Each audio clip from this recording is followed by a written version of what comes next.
This farmer's market on Martha's Vineyard refused to sell to him because of his beliefs, but he ended up getting the last laugh. Do you really want to buy pierogi from a guy who won't sell it to somebody based on his politics? I think that would be wrong. You wouldn't buy from somebody who didn't sell to black people or gay people or transgender people or anything like that. At that point, the police came. Alan Dershowitz there attempting to make Pierogi-Gate a thing, but it's just not going to happen, Alan. And not this time. Recap video posted by Alan Dershowitz earlier this week to again make himself seem like the victim after a pierogi vendor refused to sell to him at a farmer's market last week. Anna and super producer Kate covered the story last week while you were out, Cenk. But I guess we'll get your initial thoughts because there's so much more that we need to get into here. And now I'm hungry for pierogies. Yeah, so I really thought that Alan Dershowitz not being able to eat the pierogi of his choice was one of the larger issues in the country. So I'm glad that it's risen back up in American politics. But seriously, the entitlement complex that Dershowitz has and how supporters of Israel try to intimidate anyone and everyone who dares criticize Israel is amazing. And in this next altercation that Alan Dershowitz started with them again, you're going to see him accuse several people of being anti-Semites. You want to guess what religion they are? All right, well, you'll see in a minute. Yeah, we'll give you a refresher. The entire situation, as we said, happened last week after the owner of the Good Pierogi food stall refused to serve Dershowitz because they disagreed with his politics. And I walked across the area, and there was the pierogi place where you could get the kind of things my grandmother made. I had some time before my drink was ready, so I went there and I said, "Oh, can I have 6 pierogi?" And he said, "No." I said, "Oh, you've run out of pierogi? Too bad." No, we have plenty of pierogi. I just won't sell them to you." "What do you mean you won't sell them to me?" "I won't sell them to you because I don't approve of your politics.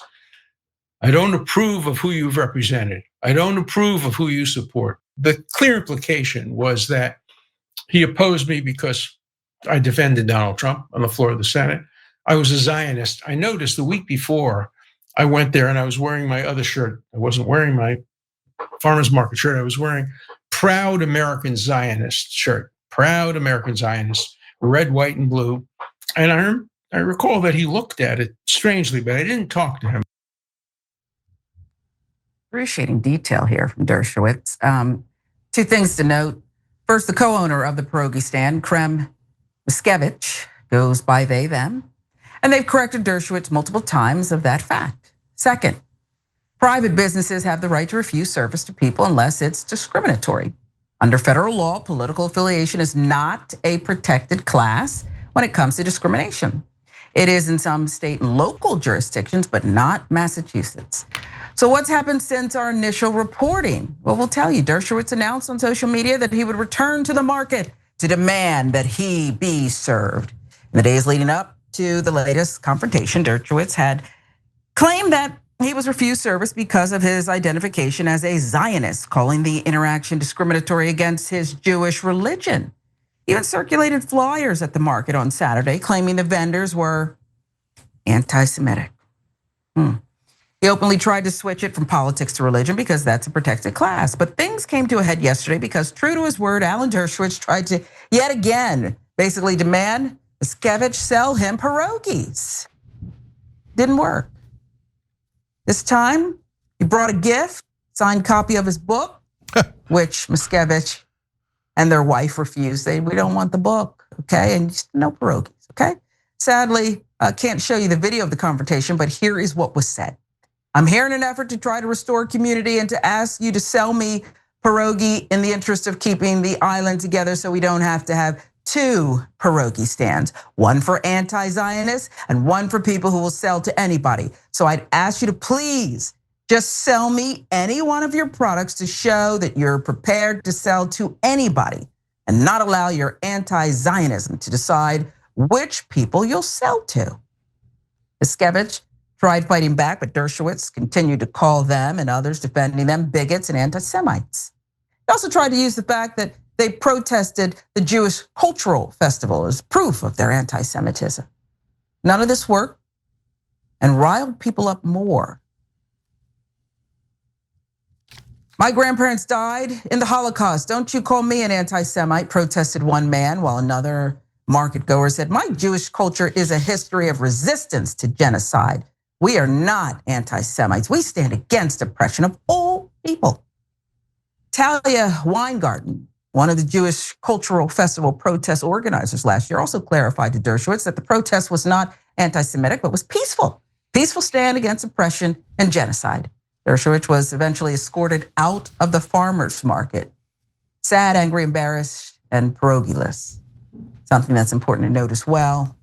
Prior to the second confrontation, Miscavige clarified a few things that Dershowitz missed apparently that probably would have been helpful to him. When Dershowitz came to our booth, I experienced a surge of emotion. As a chef, I love to share what I cook with the public, regardless of who they are. In this case, what was in the forefront of my mind was the fact that this was the high-profile attorney who represented several sexual predators and abusers, including Jeffrey Epstein. I have no desire to argue about the legal system in the US or one's right to a fair trial, but I personally know too many sexual abuse survivors. Mr. Dershowitz consciously decided to befriend and defend men who have been accused of abusing and harming women. Selling to Alan Dershowitz was the equivalent to supporting his decisions and statements. And now here's the kicker. I do not wish to argue with Mr. Dershowitz about Israel. I, Krem, am Jewish. Members of my immediate family live in Israel. I love Shabbat, baking challah. My friends call me Rabbi Krem, and I have personal relationships with both rabbis on island. Prior to this incident, good pierogi had never refused service to anybody. It wasn't just Rabbi Krem, Cenk. So many others, and as we read the one comment, one proclaiming, I'm Jewish and I don't support you, basically, paraphrasing. Do you think people are tired of these gimmicks? They're tired and they're not even creative. It's not even like people like Dershowitz are trying very hard anymore. They're still going with the same thing they went with 20 years ago, but circumstances and world events have called them out. Yeah. So defenders of Israel like have an automatic reflex. Like, if you hit the knee and your foot goes up like that. You say like, oh, it rained in Israel today. Anti-Semite. Wait, there was a random small politician in the Knesset who was convicted of corruption. Anti-Semite. Well, hold on. Wait, I'm not. What do you mean, anti-Semite? But they killed over 20,000 children. Anti-Semite, blood libel, anti-Semite, right? So like you can't say anything about Israel without being called an anti-Semite. It's a one-trick pony, and to your point, that pony's dead, and they're beating a dead pony. Okay, so in this video, I'm sorry that we can't show it to you guys. Sharon just explained it to you, but I watched it. And it was hilarious because he's like, you're an anti-Semite. And that person's like, I'm Jewish. He's like, you're an anti-Semite. That person's like, I'm Jewish. You're an anti-Semite. I'm Jewish. Okay, like it was. And then one of the guys is like, my grandparents were killed in the Holocaust, as Sharon told you. The other one was like, they call me a rabbi. The other one is, and my favorite though was one of the people that was at the booth and refusing to serve him. She said, look, it's part of Jewish culture to resist genocide. I mean, I don't know that there's anything more core to the Jewish culture, right? And I love that person. She's totally right about that. You're supposed to, first of all, you're supposed to question people in authority. You're supposed to question the rabbi. That's part of what I love about Jewish culture, right? And so, so certainly you're supposed to challenge your own tribe, etc. And you're supposed to stand up for the powerless, and you're supposed to stand up for people who are victims and being abused, etc. So Alan Dershowitz does the exact opposite. He stands for the powerful who are doing the abusing, and he's done that his whole life. So now look, as a lawyer, I get that somebody has to do it. But I want to tell you a little bit about that, and then I want to go back to what he's done with Israel. So he didn't just, he mentioned, oh yeah, they probably didn't like that I represented Trump. You're leaving out a couple of people. He also represented Jeffrey Epstein and O.J. Simpson and Klaus von Bülow, let alone many others. If you don't know, because Klaus von Bülow is a little old school, he killed his wife. But don't worry, Dershowitz got him off. He was convicted originally, then won on appeal, okay? OJ also got off. Jeffrey Epstein, well, you know how that ended. Okay, so now, but you're a lawyer, that's how our system works. Somebody needs to defend them, right? But in none of those cases was Alan Dershowitz a court-appointed lawyer. No, he jumped out of his seat. I'll defend them. I want to be rich and famous. Oh, you killed your wife. Oh, me, pick me. Oh, you also killed your wife and the random waiter. Me, pick me, pay me, put me on TV. Oh, Jeffrey Epstein, you raped hundreds of young women. Pick me, I'm Alan Dershowitz, I want to be famous. Okay, so that's who he is. Donald Trump, same thing. It's oh no, I didn't get served a pierogi. Dude, there's 61,000 dead Palestinians. There's over 20,000 dead Palestinian children. They starved 90 children to death in just the last 2 weeks. But you didn't get a pierogi, and you want us to cry for you? But that's the entitlement complex of Israeli supporters.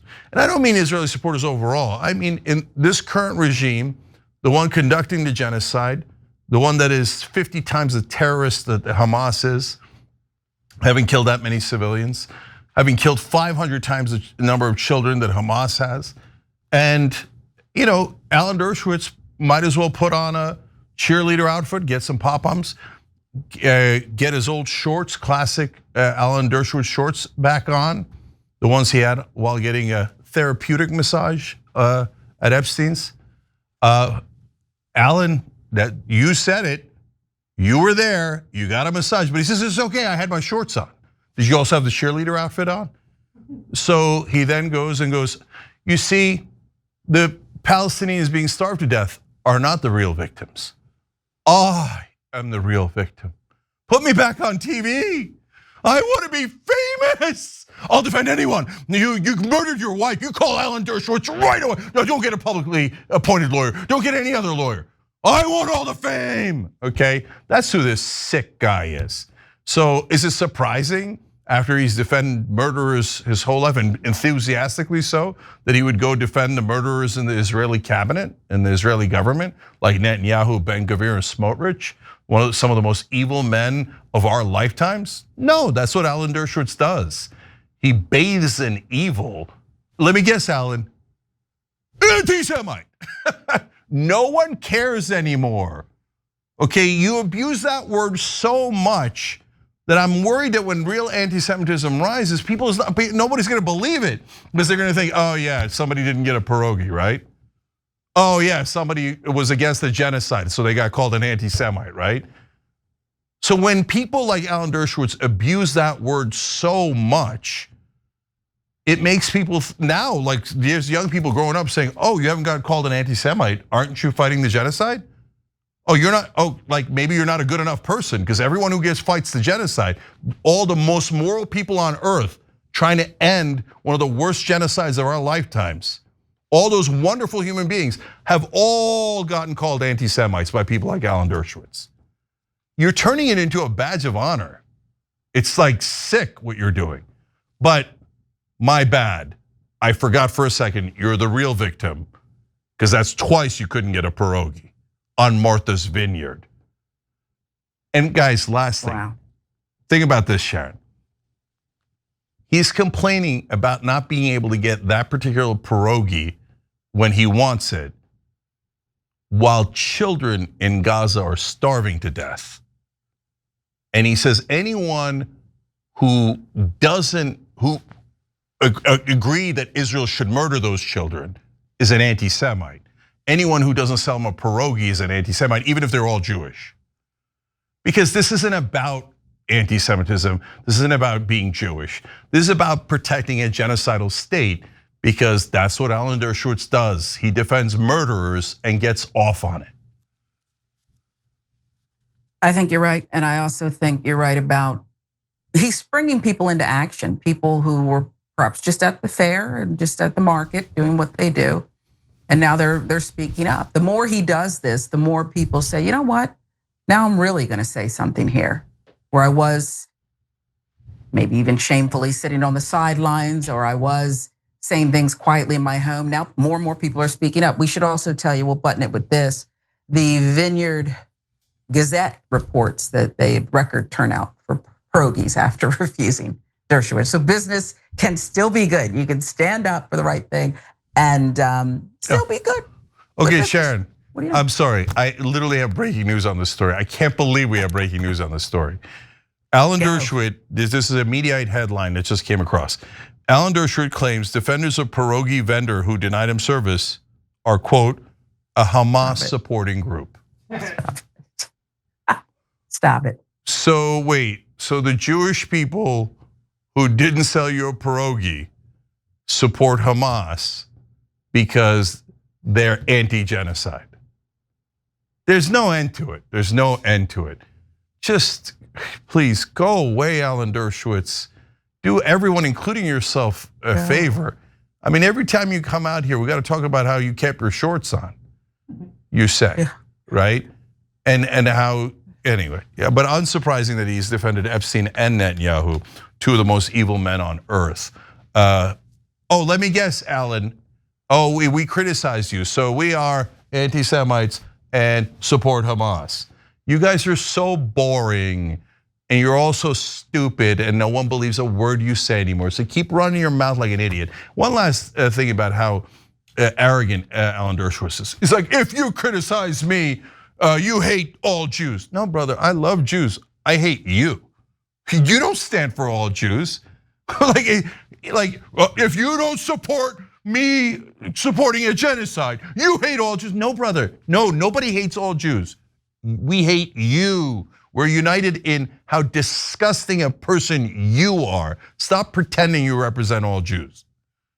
Yeah, and the other Jews got pierogies and discussed how much they hate him. That's what happened. That's exactly right. It's that simple. Every time you ring the bell below, an angel gets his wings. Totally not true, but it does keep you updated on our live shows.